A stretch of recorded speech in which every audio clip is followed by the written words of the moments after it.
Hey everybody. So today I wanted to do a brief update on my current status in the Coast Guard as well as my future in the Coast Guard. Haven't done one in a little while, so just wanted to kind of update everybody. As some of you may know, I mentioned it before, I hit my 20 years in the reserves this last September, and initially that would have been the end of my last enlistment. But about 3 years ago, I had decided I wanted to pass off my GI Bill benefits to my kids for when they're old enough to go to college. But in order to do that, you have to have 4 years of committed service left, and I only had 3 at the time, so I extended for 1 year. So that puts me at 21 years this September, 2025, and obviously at that point I can decide if I want to retire, if I want to keep going. If I do want to retire, I actually have to start making that decision sooner than September, of course, because it takes time to plan and let the administrative people know my intentions. As of right now, I don't know for sure. If you asked me a few years ago, I would have told you at 20 years I'm out the door. That was my thought. But that thought changes over time throughout the course of my career, depending on the climate of the command I'm at and the people that I'm working with and working for. Leadership can have a huge impact on our morale and well-being. Anyway, I'm not 100% what my decision is, but one of the things that is weighing into that decision is whether I make warrant officer or not. That's another thing I've mentioned in the past on this channel, that I went for warrant officer last year and I ended up making the list. I got a recommendation by my command and I was able to make the list. And for MSSR, which is what I'd be going for as an MST, I'm number 5. And as of right now, from what I can read on the EPAL report that shows you all the billets, all the openings, there's 5 openings. So by my math, that would mean that I make it. However, the Coast Guard sent out about a month ago an email saying how many for each rating for each specialty they're going to be taking. And for MSSR, they said 2. And they said if you're 1 or 2 spots under the spot, then make some preparations potentially for a physical, because you might get called, because people ahead of you might end up not taking it, or they might not pass their physical, or whatever the case may be. For me, I was a little confused because, again, I thought there were 5 openings. There are 5 openings right now. If you look at the report, there are 5 vacancies for MSSR. So as number 5, I would think that I would make it. One thing that can be kind of the wild card in this situation is that they do take specialties from other ratings sometimes and put those into the billets. For example, MSSD and OSSD, there's a couple of them that are taking MSSR billets currently. And the one thought I had is that maybe what they do is, if they have established warrant officers in these particular specialties that don't currently have a job, they will put them into an opening of a similar type of job and put that over as precedent over new incoming warrant officers, or people like me who are trying to make warrant officer. That's the only real explanation that I have for why it wouldn't just be a 1-for-1 type of thing where, okay, there's 5 openings, there's 5 candidates, there's our number, 5 new CWOs.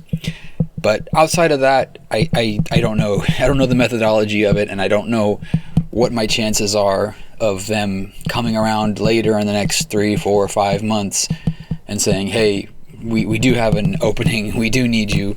That brings me into my conundrum right now, because I'm at a point now where I'm about, what, 8 months?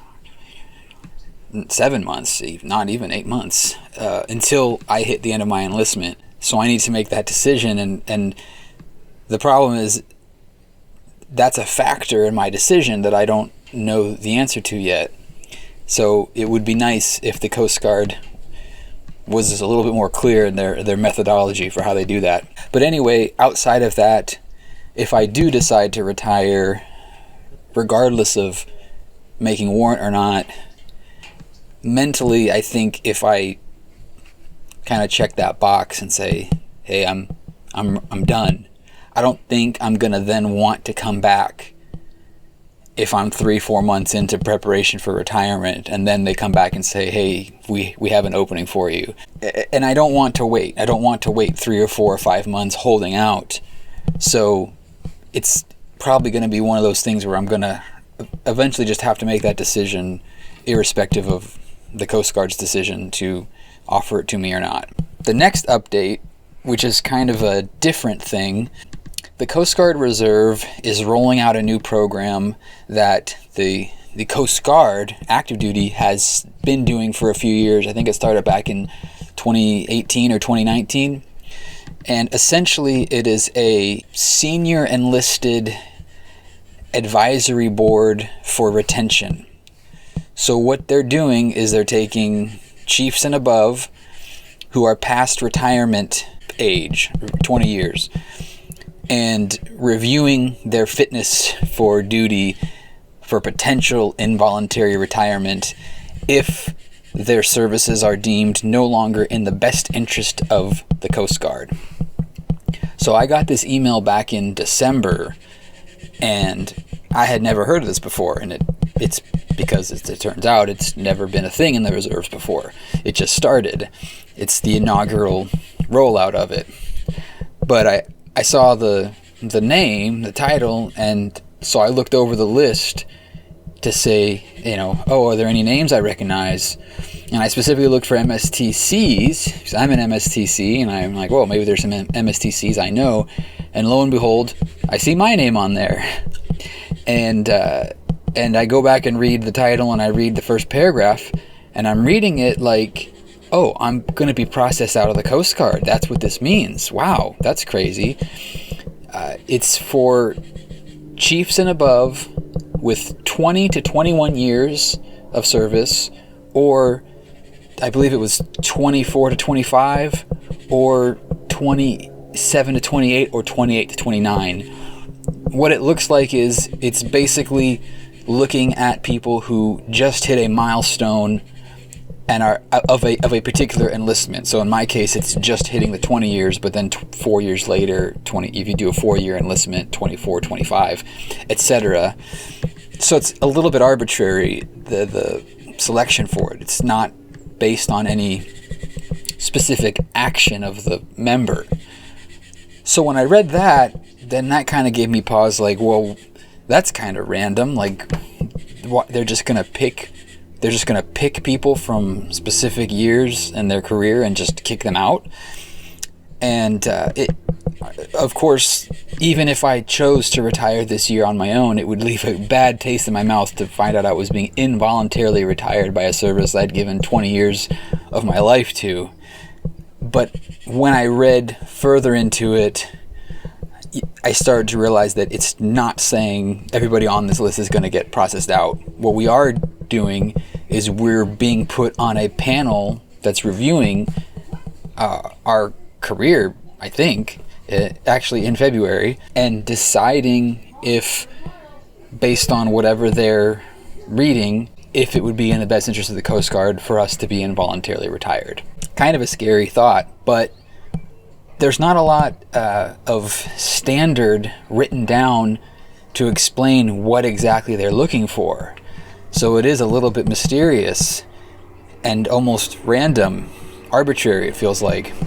So the best I could do is go back and look at the year that the active duty version rolled out, and I was able to read up on what they were looking for in deciding. And from what I understood, what they're looking for is serious infractions, captain's mast type things, sexual assault, like really, really bad things. So I think that I'm okay in that sense. I don't think I'm going to be selected for involuntary retirement. But like with the Chief Warrant Officer thing, the Coast Guard is not really the best at communicating exactly what they're looking for or what they're doing or why they're doing it. It can be frustrating. With the warrant thing, I'm deciding on my career here, and making it or not is a big factor in that decision. So it would be nice to have that clarity. But anyway, that's kind of where it's at right now. I don't think I'm going to be involuntarily retired. I think more than likely I'm going to decide to retire this year. That's kind of where I'm leaning. But I don't know. The warrant officer thing is kind of the wild card. Either way, I'm definitely going to continue to do this channel. I have a lot of contacts in the Coast Guard from lots of different specialties and ratings.